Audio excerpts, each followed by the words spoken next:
ఆయన ఏం చేశాడు, తన బర్త్డే సందర్భంగా అందరికీ ఫ్రూటీలు, అందరికి ఏమి ఇచ్చారు, ఫ్రూటీలు ఇచ్చారు. ఫ్రూటీకి ఏమున్నది, ఒక చిన్న ప్లాస్టిక్ స్ట్రా ఉంది. ఆ ప్లాస్టిక్ స్ట్రాని ఫ్రూటీ డబ్బా కంటియడానికి మళ్ళీ ఒక ప్లాస్టిక్ కవర్ ఉన్నది.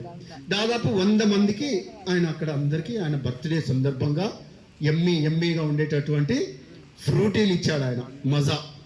సరే నేనేం చేశాను, వాళ్ళని అడిగాను, అరే మరి ఇప్పటివరకు నేను ప్లాస్టిక్ అట్లా చెప్పాను రా, మరి మీరు ఏం చేస్తారు అంటే, ఏం చేయాలి సార్ అన్న.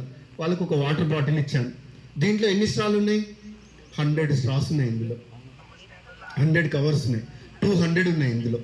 అంటే మనం ఏం చేసాము, ప్లాస్టిక్ని ఒక వాటర్ బాటిల్లోకి దాన్ని కంప్రెస్ చేసాం. దాన్ని ఏం చేసాము, కంప్రెస్ చేసాం. సో ఉదాహరణకి ప్లాస్టిక్ అనేది దేవుడా దయ్యమా? దయ్యం బయట ఉండాలా లోపల ఉండాలా? లోపల. ఇది మాట్లాడుతుంటే ఏదైనా సినిమా గుర్తొస్తుందా? ఏదైనా సినిమా దయ్యాన్ని లోపలేసి మొత్తం ఇచ్చేస్తారు. అరుంధతి వదల బొమ్మాలి వదల. సో ప్లాస్టిక్ అనేది ఏంటి, దయ్యం. సో దాన్ని మనం ఏం చేయాలి, బాటిల్లో పెట్టి క్యాప్ పెట్టేసేయాలి. క్యాప్ పెట్టేసి ఇంకా ఎక్కడ సేఫ్గా ఉంటుంది. సముద్రాలకు వెళ్ళడం, ఆవులు తినడం అట్లాంటివి జరగవు. సో ఇట్లా మనం పాలిథిన్ని జాగ్రత్తగా చేయాలి. సో మీరు ఏం చేశారు, ఈరోజు ప్లాస్టిక్ ఇట్లా వాడొద్దు అని చెప్పగానే మీ సాయంత్రం ఇంటికి వెళ్ళగానే అమ్మ ఏం చేసింది, ఒక 25 లిస్ట్ రాసి గోధుమ పిండి, చక్కెర, కురుకురే అని మీరు అడిగారు. కురుకురే కూడా తెచ్చుకుంటాం మమ్మీ అంటే, సరే తెచ్చు. లిస్ట్లో మొత్తం 25 ఐటమ్స్ ఉన్నాయి. మీరు ఒక క్లాత్ బ్యాగ్ తీసుకొని షాప్కి వెళ్తున్నారు. తను బ్యాగ్ ఇచ్చాను కదా, సో ఆ బ్యాగ్ తీసుకొని షాప్కి వెళ్తుంది.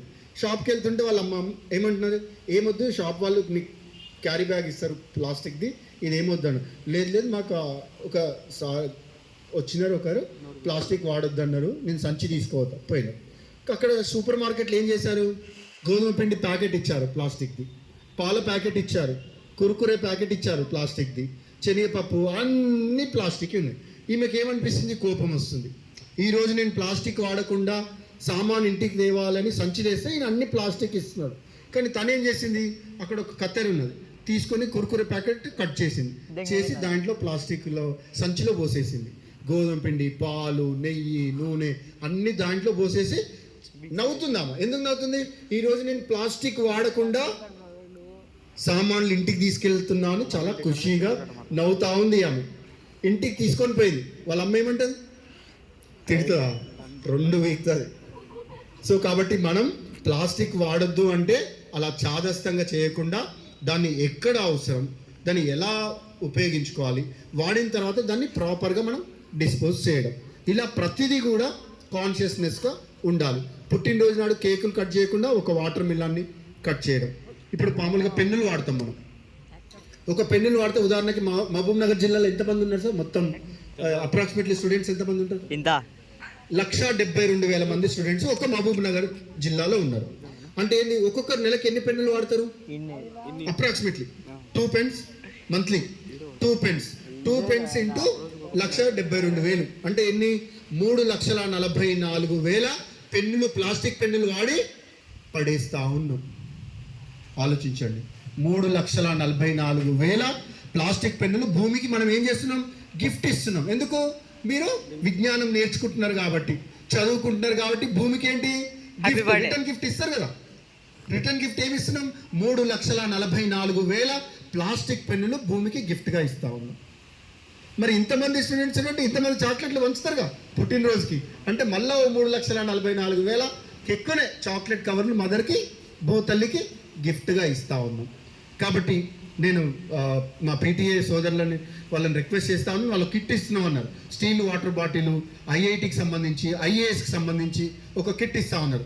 ఆ కిట్లో ఈ సంకల్ప సిద్ధిలో ఉన్నటువంటి స్టూడెంట్స్ అందరికీ కూడా ఒక పేపర్తో తయారు చేసిన పెన్ను, అదేవిధంగా ఒక బాంబూతో తయారు చేసినటువంటి టూత్ బ్రష్, ఓకే, సో ఒక బాంబూ టంగ్ క్లీనర్ రచన. అట్లా మనం పర్యావరణానికి మేలయ్యేటటువంటి వాటిని మనం ఇది చేసేటటువంటి ప్రయత్నం చేద్దాం. అదేవిధంగా మీ ఓల్డ్ నోట్బుక్స్ ఉంటాయి కదా, ఆ ఓల్డ్ నోట్బుక్స్ కూడా మన స్కూల్లోనే వాటిని అక్కడ రిటర్న్ ఇస్తే మళ్ళీ మీకు యూస్ఫుల్ ఐటమ్స్ ఇచ్చే విధంగా అది కూడా వాళ్ళతో మాట్లాడి చూద్దాం. అదేవిధంగా నెక్స్ట్ బర్త్డేకి మీరు ఒక్కసారి హ్యాండ్లూమ్ బట్టలు, అంటే ఇప్పుడు పరిస్థితి ఏమైంది అంటే మీరు నిజంగా ఎక్కడైనా హ్యాండ్లూమ్ బట్టలు తీసుకుందాం అనుకున్నా కూడా మీకు సమాజంలో దొరికే పరిస్థితి లేదు. ఉందా ఎక్కడైనా చూసారా షాపులలో?